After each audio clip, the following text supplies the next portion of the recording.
अस्सलाम वालेकुम जी। आज मैं आपके लिए लेके आई हूँ मैकरोनी सैलड की रेसिपी। तो चलिए इसको बनाना स्टार्ट करते हैं। मैकरोनी सैलड बनाने के लिए सबसे पहले मैंने मकरूनी को बॉयल कर लिया, ये इसमें चली जाएगी।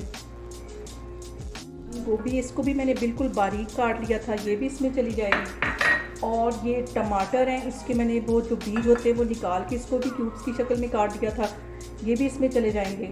और ये एक आधा खीरा है, इसे भी मैंने क्यूब्स की तरह काट लिया, ये इसमें चला जाएगा। और ये फ्रोज़न कॉर्न है, ये आधी प्याली, ये इसमें चली जाएंगी। और ये ग्रीन वाली मिर्च है, ये थोड़ी सी इसमें थोड़ा सा स्पाइसीनेस पैदा करने के लिए थोड़ी सी मैं ये बारीक काट के ये डाल दूँगी। और ये प्याज है, इससे भी मैंने बारीक काट लिया है, आधा प्याज ये इसमें चला जाएगा। इन सारी चीज़ों को मैं अच्छे से मिक्स करती हूँ, तो फिर मैं आगे आपको दिखाती हूँ।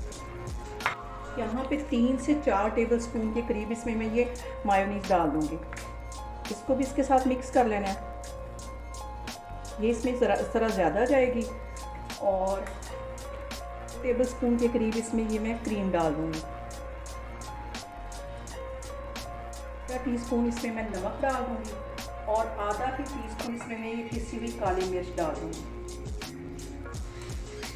आधा टीस्पून इसमें मैं ये चीनी डाल दूँगी। इन सारी चीज़ों को मैं अच्छी तरह मिक्स करती हूँ। बहुत ही मज़े का ये सैलड बनता है, बहुत ही हेल्दी, इसमें सारी वेजिटेबल्स मैंने डाली हुई हैं, बहुत अच्छा लगता है। ये आप लोग भी रमज़ान में इसको बनाएं, ईद पे भी बना सकते हैं। तो इसको मैं मिक्स कर रही हूँ, तो फिर मैं आगे आपको दिखाती हूँ।